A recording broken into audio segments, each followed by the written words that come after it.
Hi, welcome. My name is Leah Voigt, and I work for Metropolitan Family Service, where I do credit coaching with business owners.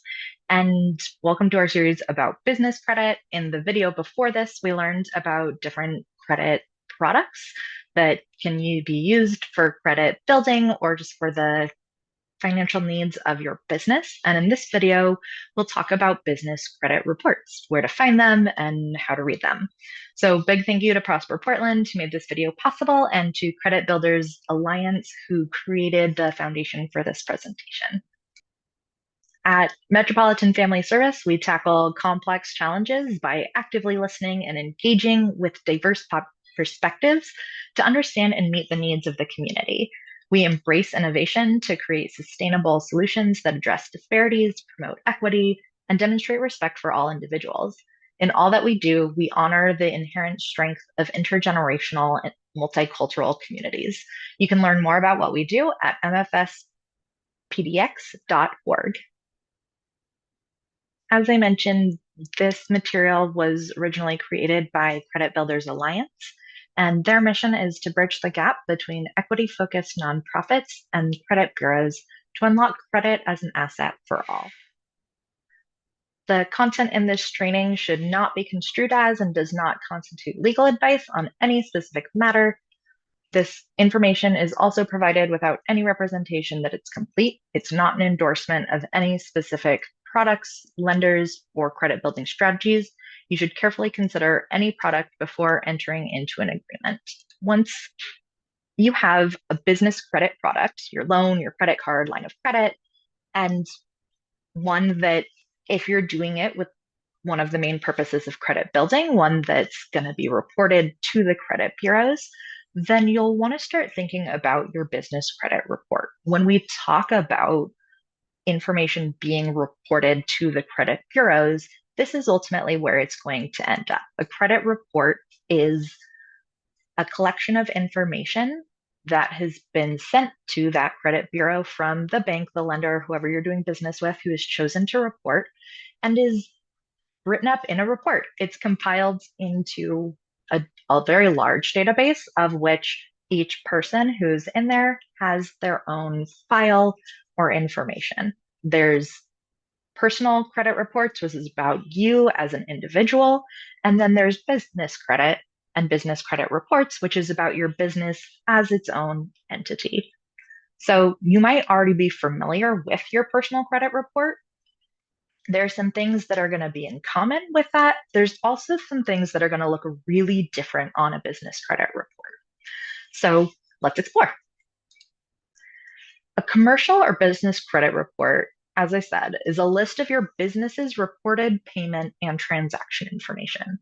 Reports also contain a business credit score, summarizing your business's potential risk and ability to pay its accounts and credit products. Lenders or other vendors who use business reports and scores use them to decide if they'll extend credit to a business or if they want to work with them based on their history and timeliness of repayment.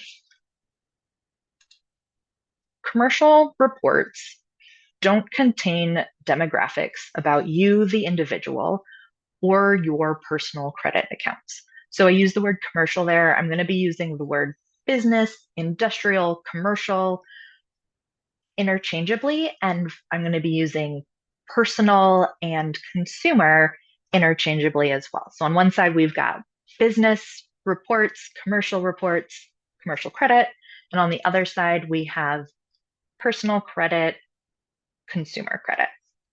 So business credit reports are different from your personal credit reports. They also focus on business credit accounts instead of your business banking information or other information like balance sheets, profit and loss statements. Those don't show up on a business credit report. So if those things don't show up, what does show up on a business credit report? They usually contain business identifying information, such as the business name, and we'll get into each of these categories individually as well. So don't worry, you'll get more information on all of them. Your business credit history or summary is also going to be on there, as well as legal or public record information for your business and credit inquiries. Each commercial credit bureau creates its own report and stores and labels data in different ways. So sections could be combined, divided further, or named differently, depending on which bureau and which credit report you're getting. First up, business identifying information. This section lists important information about your business, such as business contact information, including online presence, key personnel, and industry identification codes. It includes more information about how your business is structured, what type of industry you're in, your business size, net worth, and its history, such as how long it's been in operation. This is a good example to go ahead and get you started, but just be aware that there's going to be a lot of variation. So, for example, in addition to the names of key personnel on your credit report, Dun & Bradstreet, the credit agency, is going to have on its credit reports informations about owners and affiliates of the business as well. So I just mentioned Dun & Bradstreet without having introduced them. Dun & Bradstreet is one of the names of the commercial credit bureaus. So for personal credit, you might be familiar with the names TransUnion, Equifax, and Experian. So TransUnion only deals with personal credit. They do not have a commercial credit component. On the other hand, Experian and Equifax each have a personal credit department, and they also have a commercial credit department. In addition to those two, there's also Dun & Bradstreet, who doesn't focus on personal credit and focuses exclusively on business credit. So those are the three names when I talk about credit bureaus, credit reporting agencies. Those are the main players in that arena. As I'm talking about credit bureaus, you may have heard of Dun & Bradstreet, and you may have heard of a DUNS number. So let's talk about that for a moment. What is a DUNS number? They're 9-digit numbers that identify a business within the Dun & Bradstreet database and are needed to pull a Dun & Bradstreet credit report. So it's used for getting information out of that report.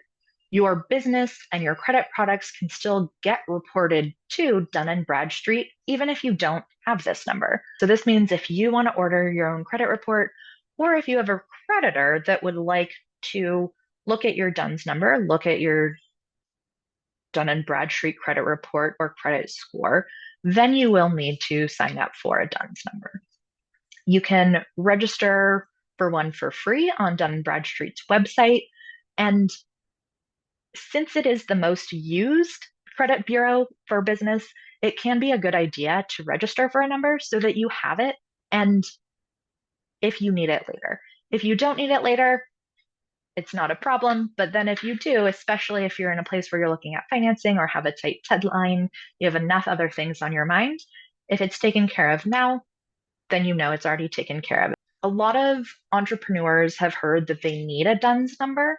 And one common reason was that DUNS numbers used to be required for federal contacts through the government system for award management. This is no longer true. In 2022, it changed, and that system no longer requires a DUNS number.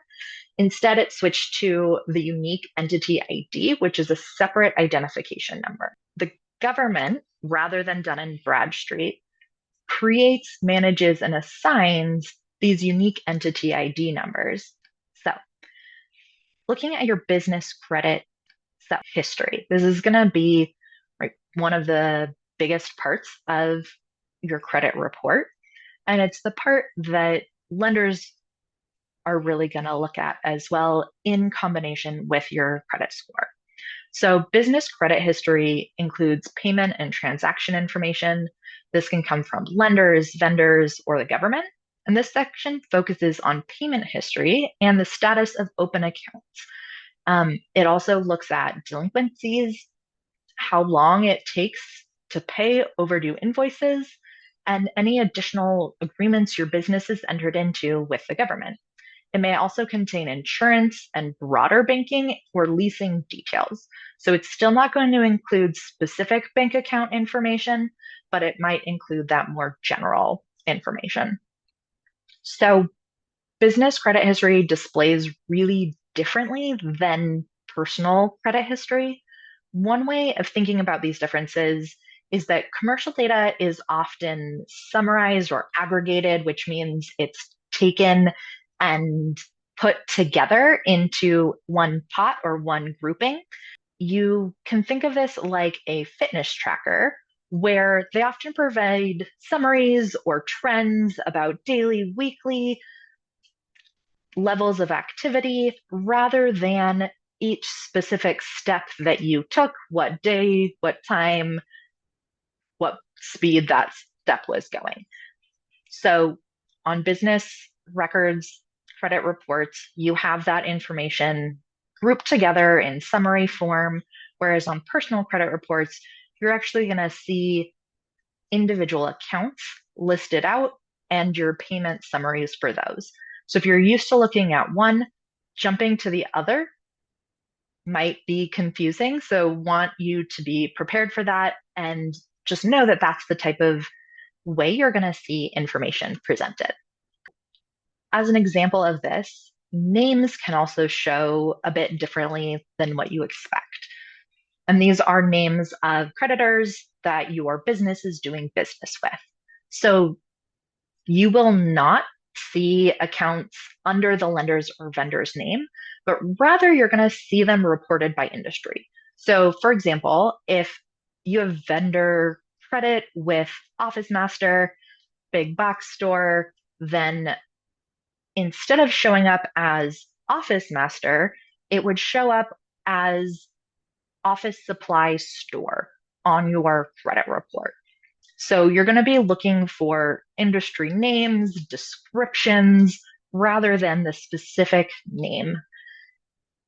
You're also going to have information, as I said, with your accounts that'll be grouped together.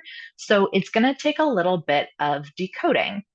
So you just have to be prepared that you're going to have to read it differently as well because it's being presented differently. To have a little bit more example of that, the balances also might show differently than how you're expecting. So on a personal credit report, payments and balances should match what's on a credit card statement or loan statement.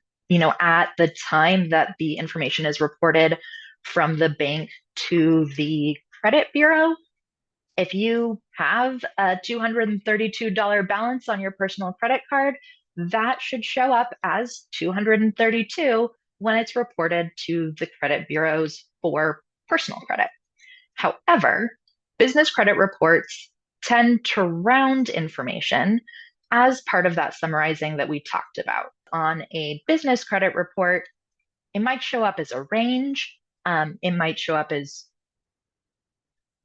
a number that doesn't feel like exactly matches up because it's been rounded.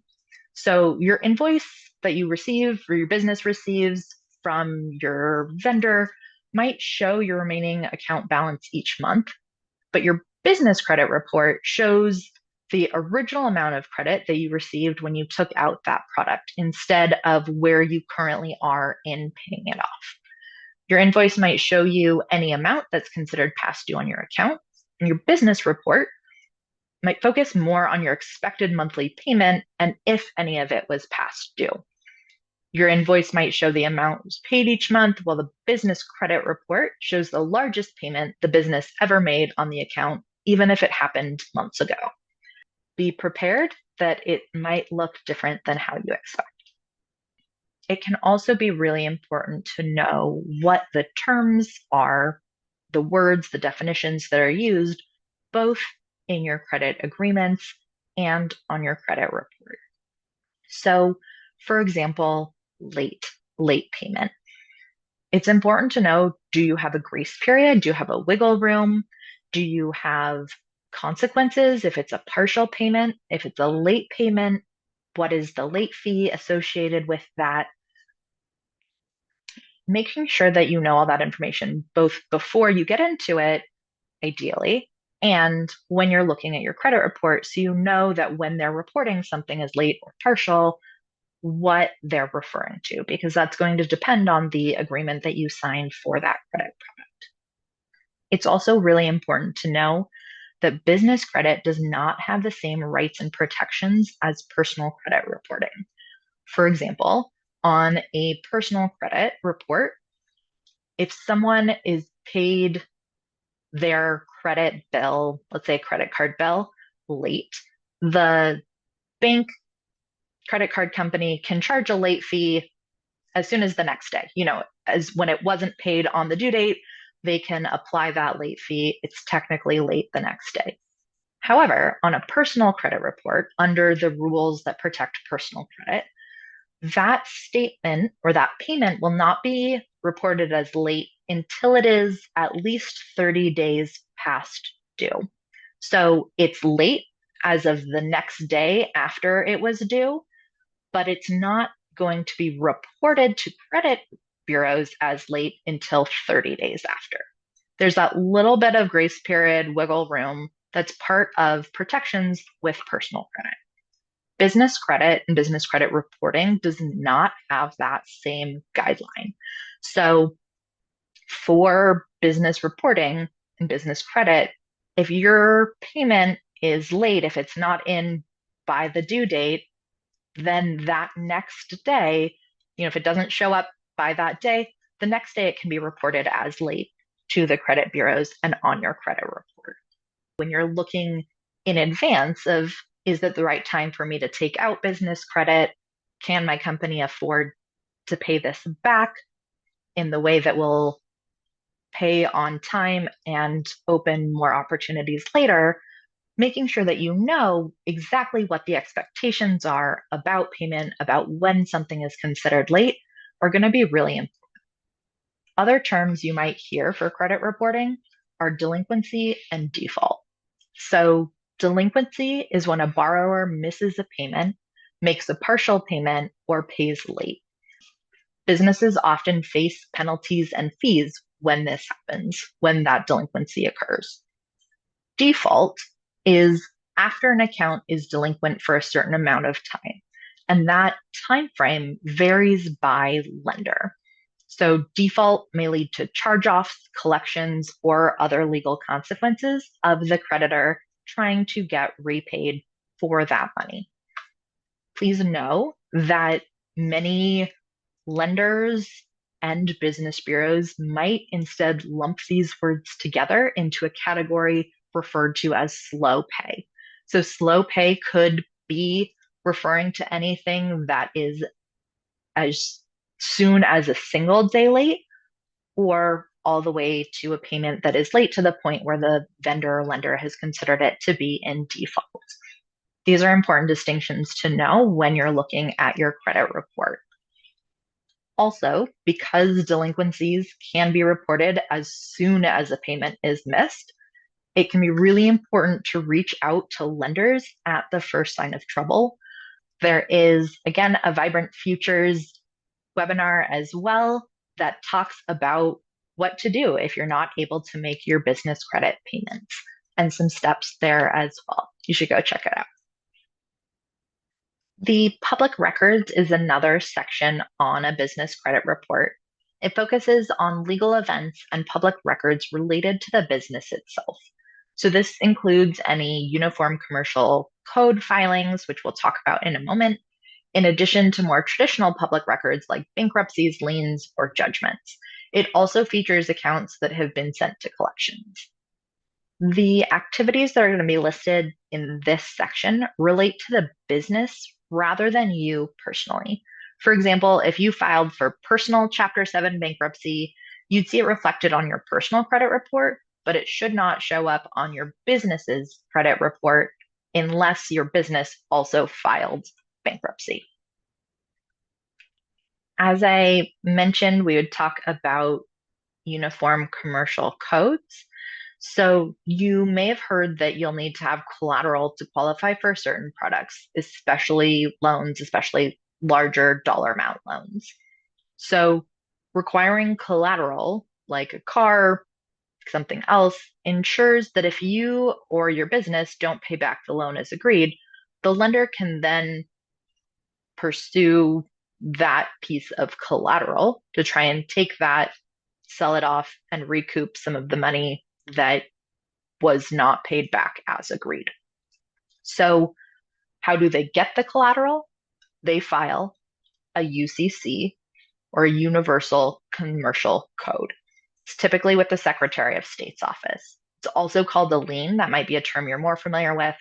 And that will stay attached to the collateral until you pay it off. So until you pay off the loan.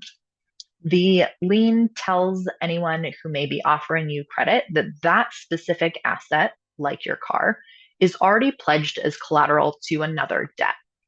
You can't sell the asset or use it as collateral for another debt until you pay off the first one. And if for any reason you don't pay off the debt that the collateral was attached to, the creditor who holds that lien, who's filed that UCC, they can take that collateral and pay off part of it, but you still owe the total amount. So it is possible that you can have the collateral taken or repossessed and still owe an additional dollar amount on the debt beyond the value that the piece of collateral was able to be sold for to cover as much of the debt as possible. So if something happens to that asset and you still owe money, then any money you receive for the loss, such as an insurance settlement, if your car gets totaled, will go to pay the lien holder first. This is another reason why it's wise to separate your business's finances and assets from your own. Even when not all creditors report, entrepreneurs who use personal assets like cars and houses as collateral for their business loans could risk losing those homes, the means of transportation, if their business runs into trouble. It's a big risk. Knowing how liens work can help you better weigh the costs and evaluate the business loan product or the business credit product that you're signing up for, as well as whether or not it's worth it to put up collateral. Do you have other options, or is this the best choice in your situation? And only you, as the business owner, maybe an advisor, are going to be able to know that decision for you. Last section on the business credit report is inquiries. Inquiries show the number of times that a creditor or other interested party, like an insurance agent, look at your business credit report. Hard inquiries represent a credit report pull that's done in response to an application for credit. Soft inquiries happen when you pull your own credit, a lender monitors your account, or a company sends out pre-approvals for products. I'm sure you've gotten pre-approved credit card offers in the mail. Those soft inquiries aren't necessarily a bad thing. Well, inquiries in general aren't necessarily a bad thing, especially if you're applying only for the credit you need, the products that you feel confident in, that you think will help your business.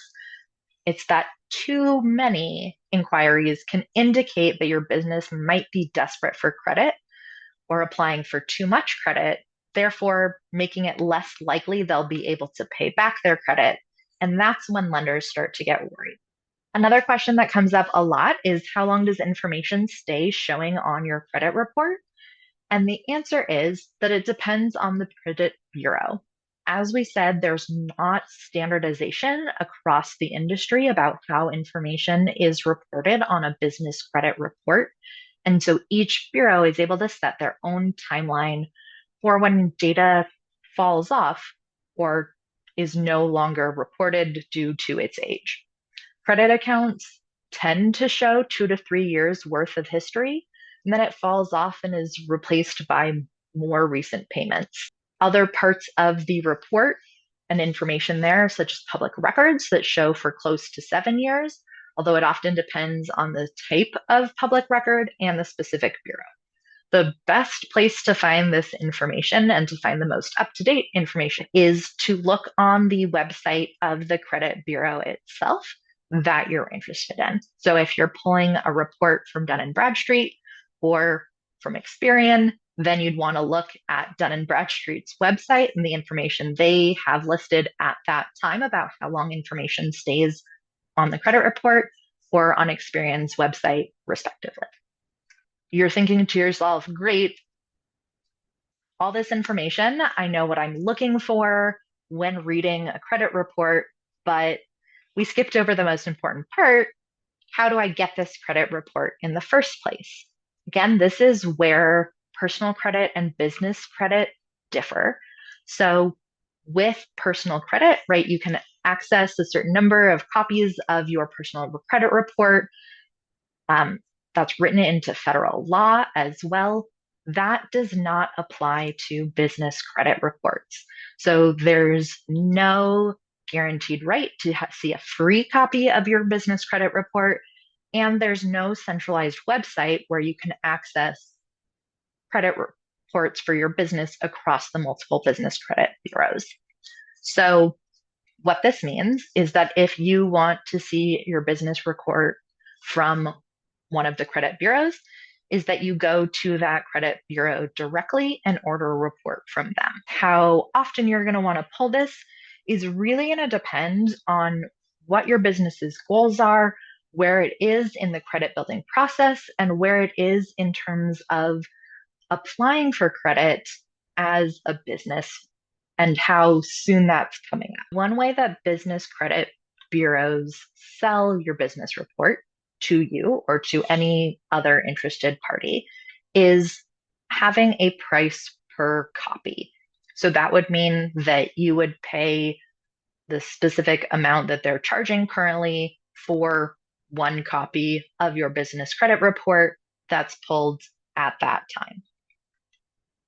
Other ways that it's often marketed is to have a subscription plan available. So, depending on what your business is working on, if you anticipate wanting to look at or wanting to get several copies of your business credit report in perhaps a shorter period of time or more regular intervals, then you can look into their subscription plans.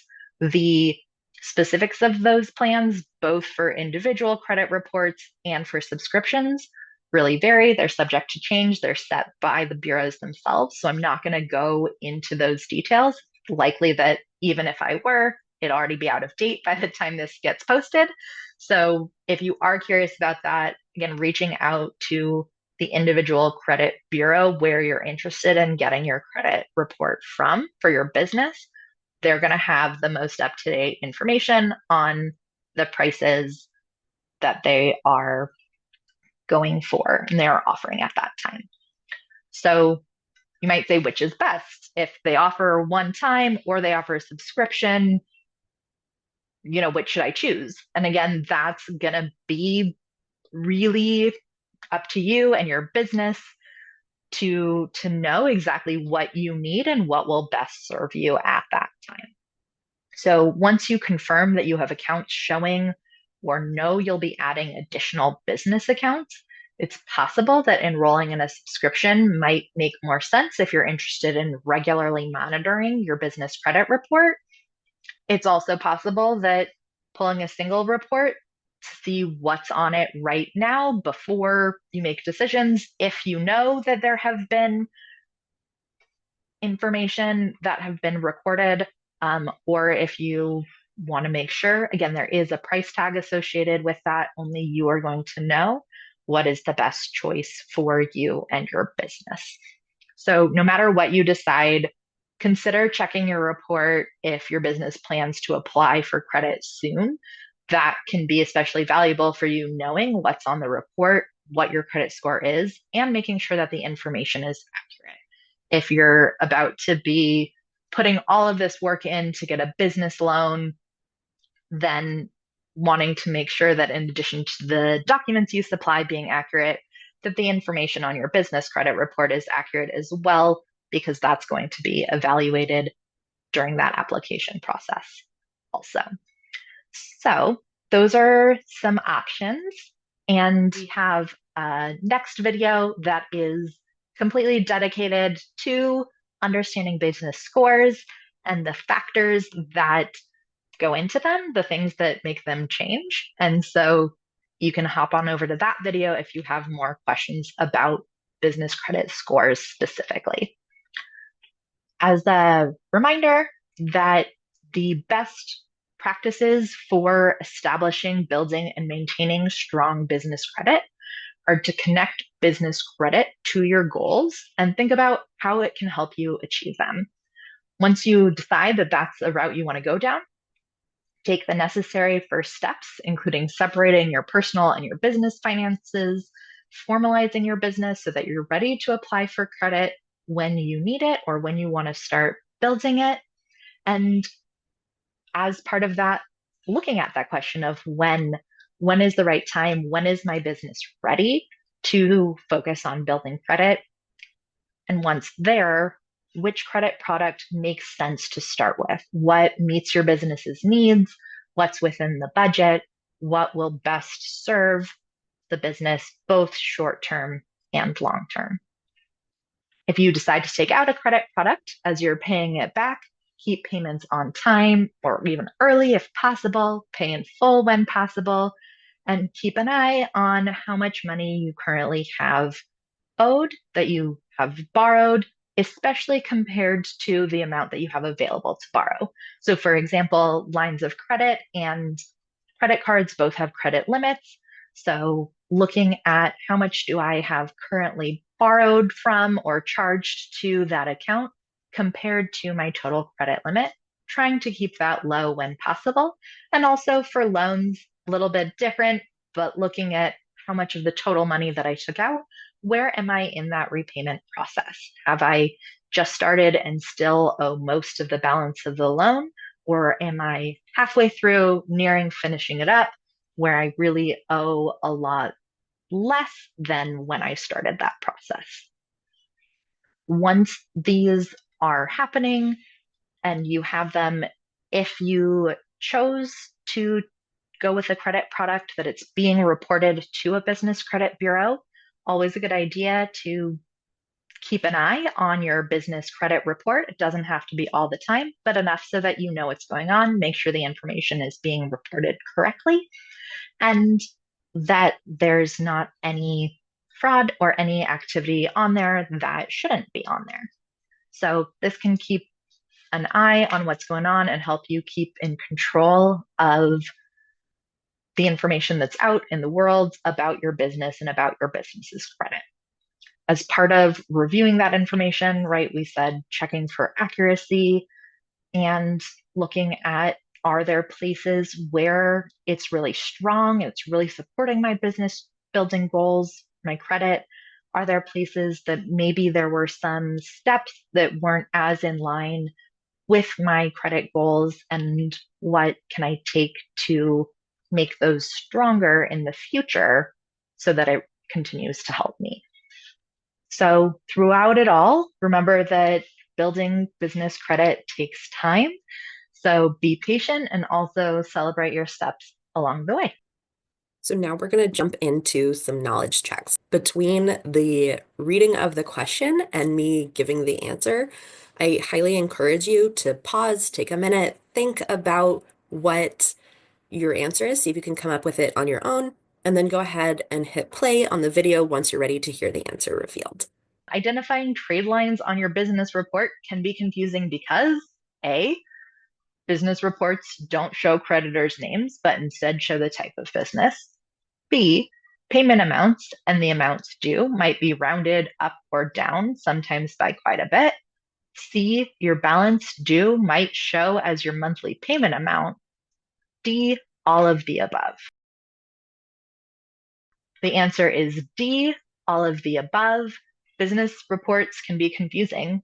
And so encourage you to make sure that you keep receipts and seek help from a business counselor or coach or your accountant if you need help interpreting them. Our next video dives into the topic of credit scores, and I hope to see you there. We covered a lot of information today, and business finance is a really big topic, and running your business is a really big job. So I also want to share some additional resources. The FDIC Money Smart for Small Business materials might be beneficial if you more generally want to learn about different topics related to small business development and banking. You might also be interested in seeking out mentorship via SCORE's network of retired entrepreneurs and business leaders. And local and regional small business development centers can also be good resources for additional business advice and counseling. I've included the Oregon Small Business Development Center link on this slide. Other resources that might be helpful include the U.S. Small Business Administration. This is listed as the website for the Portland District. The Portland District in this case actually covers most of Oregon State, particularly the western side, and then the Oregon Office of Small Business Assistance and the Portland Small Business Hub.